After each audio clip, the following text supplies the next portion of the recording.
Let's return to This Week in America. Here's your host, Rick Bratton. Welcome back, everybody, coast to coast. This Week in America. Bon Kay is the author of the delightful new children's book series, Mr. McTavish, the sweet story about the love of a dog and doing good to others. Mr. McTavish's love for taking rides with Gma inspires her to take him everywhere she goes, especially when children are involved.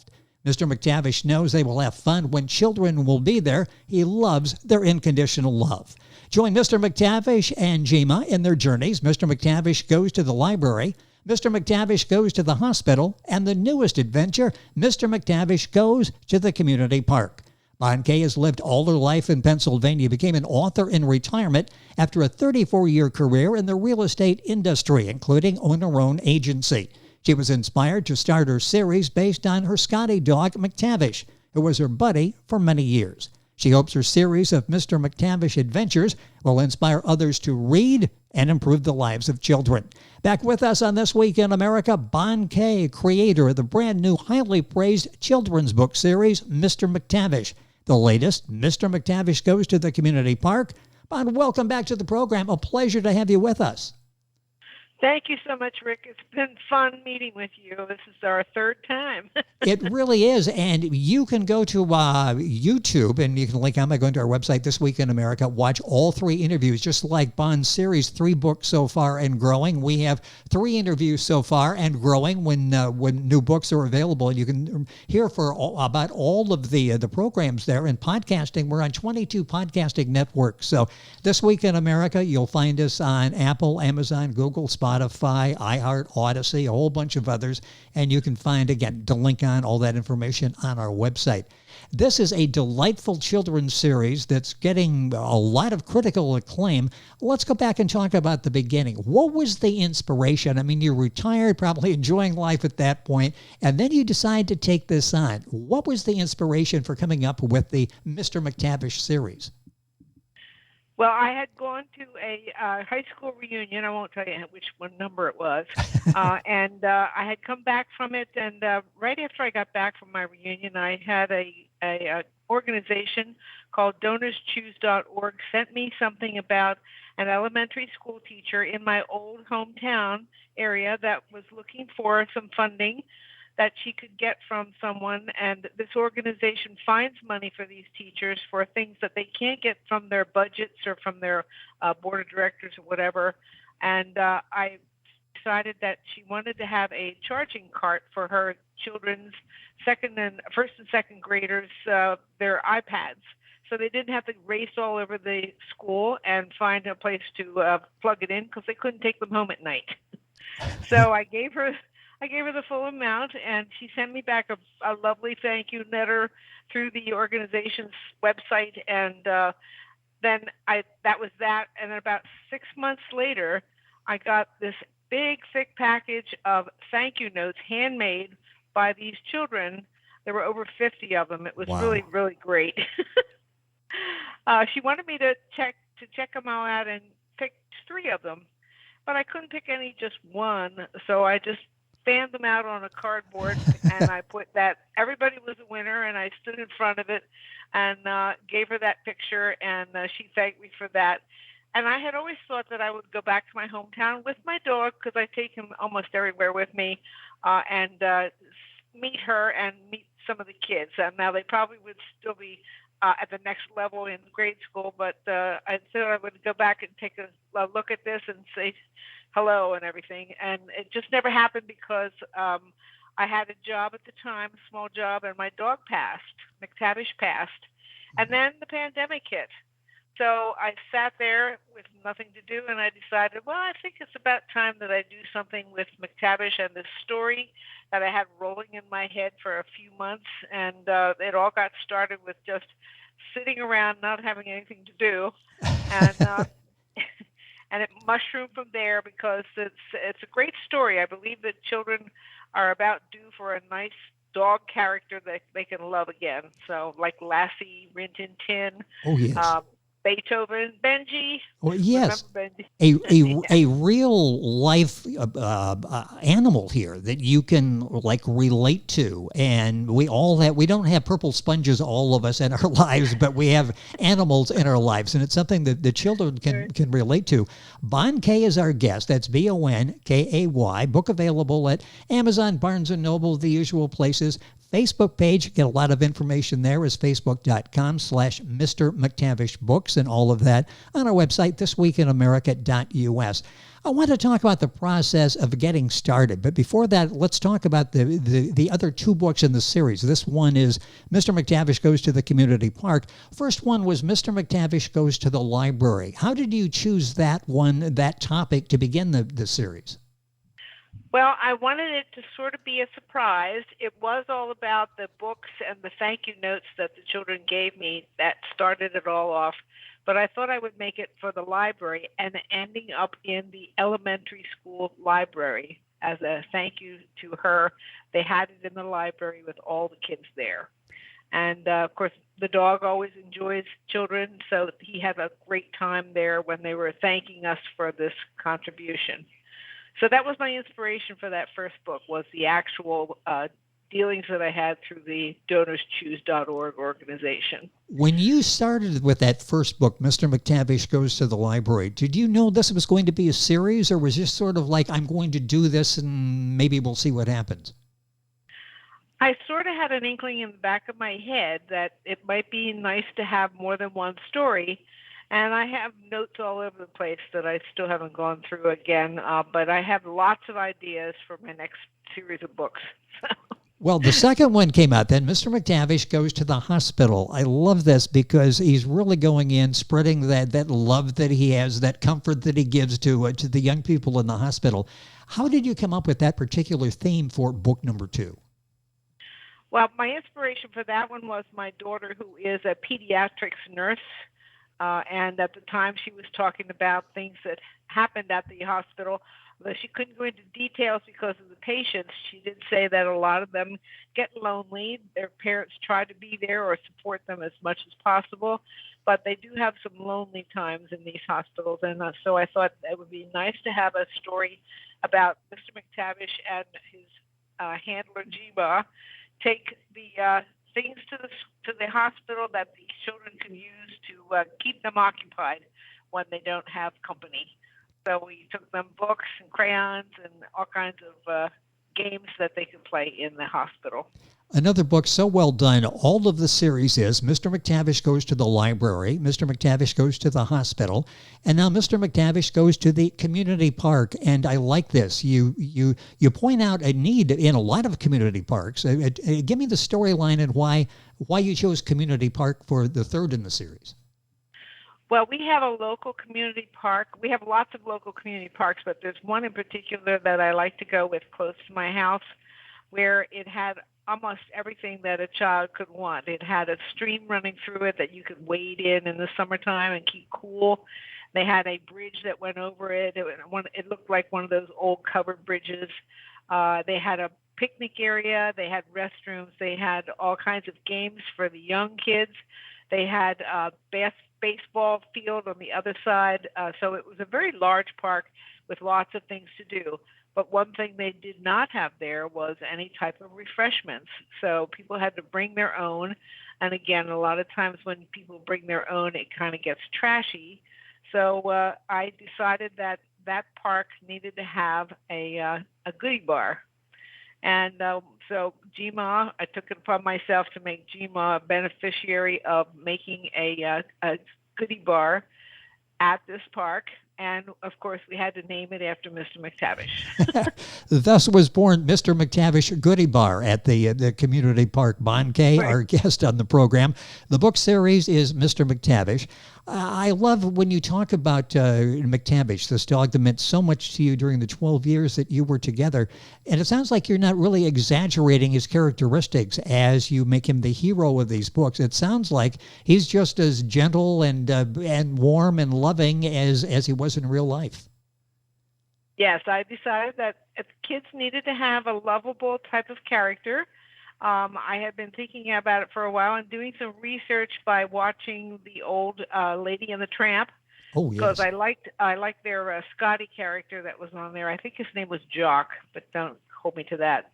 And he was so cute and reminded me of Mr. McTavish. So I decided that I would make the books in coming out in his words, so that the children can actually follow with the story through him, and how much he enjoyed everything and loved the children. And so we wanted to show love and understanding and gratitude, and also help out with anything we could that had to do with children. The books are so entertaining, yet you have these themes that you can discuss as a child is reading to you, you reading with the child or to the child. So many things that you can discuss, probably go back time and time again, pick up on different aspects of the book and have a discussion with that and present that as you do in an entertaining way. The books are available, all three now you'll find at Amazon, Barnes & Noble, all of the usual places. Great for holiday giving, Valentine's Day coming up, birthdays, holidays. And the nice thing is you can keep adding to the series. Well, I don't want to say that and put you on the spot. I'm sure they can keep adding to the series. You're working on more in the Mr. McTavish series, I'm sure. Yes, I have a couple of them that are on the outline now, so I'm hoping to get them into publication shortly. We have to work with the illustrators. One of them is going to be about a friendship bench, where kids can go when they're new to town, or they don't have a friend, or they feel very lonely. Yes. They can go to this specific bench, and other people see someone sitting on the bench, and they go there to make a friend. And I thought it would be very cute to have Mr. McTavish sitting in the middle of this bench. I love the visual with that. And these books they just don't have pictures. These are really expressive pictures that hold your attention and draw you in as well. I want to talk about, once you got this idea, okay, I'm going to write this book, I'm going to do it at the library, I'm going to get started. This is all new. How did you get started? Who did you reach out to? How did you begin the process? There's so many decisions. You've got word count, you've got pictures, you've got cover, you've got size of the book, all of that. How did you get started on something brand new like this? Well, I found a very good publisher online that I could work with that was not too far away from where I live. And they gave me some outlines to go by. And of course, you have to figure out what size of book you're going to have, because if you have a children's book for people that are children that are 3 to 10-year-olds, it's usually about 20 pages or so. If you wanted to get into the tweens, like the other ones with the underwear people, Oh, yes. that's Yes. a larger book. So that would have been a lot more words and a lot more work to try to describe this library situation. I thought it would be better for the children in the 3 to 10 category rather than the tweens and stuff like that. So we decided that. Then working with the publisher for the wording and also the punctuation and everything. And the illustration team was very, very good. It took a while to develop the character of McTavish because, as you know, Scotty dogs, most of them are all black. They don't take very good pictures when they're all black. Oh, yes. So it was very difficult to get things across to the illustrators, and it always seemed to take a long period of time after you make a change. But if you look on the back of each of my hardcover books, we have an actual picture as a memorial to Mr. McTavish. He's on the back of every book. And we've got a picture of that on the YouTube version of the programs. All of them, it's there, and you'll see a picture as you go to Bond's website, which is facebook.com/Mr. McTavish Books. A lot of decisions go into this as you're writing this. You think, oh, writing a children's book, and then suddenly you're asking yourself all of these questions, what you need to do. How difficult was it? How challenging to take your ideas and actually implement them? I'm sure you went in with a message in mind. Now you have to try to get this down to where a third to a 3-year-old to a 10-year-old will understand the message that's there and not use too many words. How challenging was implementing your ideas? It wasn't as difficult as I thought it would be. I had always been thinking about writing a book, but it was about a completely different type of situation. I think everybody has a book in their head, but then I decided with Mr. McTavish it should be a children's type of book, there should be care and love in it. And I took some examples from the donorschoose.org, and it just seemed to roll off. And when I started thinking about what would the dog want to say, and it really wasn't as difficult as I thought it was, because there's not that many pages. But getting the colors and the things down for each page so that you have the words on the page and you have the color on the page, and it really gets exciting to make the child get to the next page. How about developing characters? You need some to tell the story. You don't need too many, I would assume, or it bogs things down. How do you develop the characters and the number of characters? You start thinking about the story, of course, and you need to have other people in there. Like, is there going to be a teacher in there? Is there going to be a doctor in there? Is there going to be someone from the school? If you have the friendship bench, like I'm going to be making the next book. So you'd start thinking about the different people that Gma and Mr. McTavish would run across if they were in each situation. And then you just sort of embellish from there, whether they should be a man or a woman and things like that. So I try to make it very diverse. With us on the program is Bon Kay. That's 2 words, Bonkay. She's the author of the Mr. McTavish, the new children's book series. You'll find Amazon, Barnes & Noble, all the usual places. And their Facebook page, facebook.com/Mr. McTavish Books. 3 of them are out there. We'll give you all those before we wrap up our conversation today, and we'll have all the links on our website. Let's talk a little bit about the tedious part that when you talk to some authors, they've got drafting, they've got revisions, and it's like, boy, I don't like getting bogged down in that. What was it like for you, the drafting process and then revisions? Because I'm sure there were times you went back and made slight little changes in the text. Yeah, actually, in the beginning, it wasn't too difficult with the text because they always have someone correcting your wording and your punctuation and things like that. The biggest and hardest part was getting the characters down and getting them colorful, especially Mr. McTavish. So that was the experience, was getting that character, the very first book. Now, the next books after that, we had the character, and we just start dressing the character differently or making him do different things like shaking hands or things like that. So it wasn't quite as difficult as I thought. This is like a whole new business, a whole new profession for you. What's this been like? It's sort of like going back to school and learning this process all over again. Oh, it has. It has. And I had never thought that I would be an author like this. And so I think that's the one thing that I'm missing right now is I don't have the technical skills that a lot of these other newer, younger authors have. Oh, yes. So I'm winging it. And it's really great to have this meeting with you. You know, it's interesting. I say retirement, and I sense your passion in doing this. This is sort of like become I don't want to say full-time, but something that you're very proud of and spending a lot of time thinking about and working on and developing. Yes, thank you.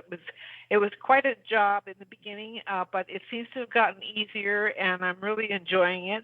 And hopefully by the next fall, the next book will be out. It takes a little while again with the illustrators. So I think we will be another fall ready for the next Christmas season. Well, that will be good. And again, I remind you when holidays are coming up, Valentine's Day, you've got birthdays. This is great. And the nice thing is you can keep adding. If you could give 3 now, and as the newer ones come out, you can add to the library as well for the younger people in your family.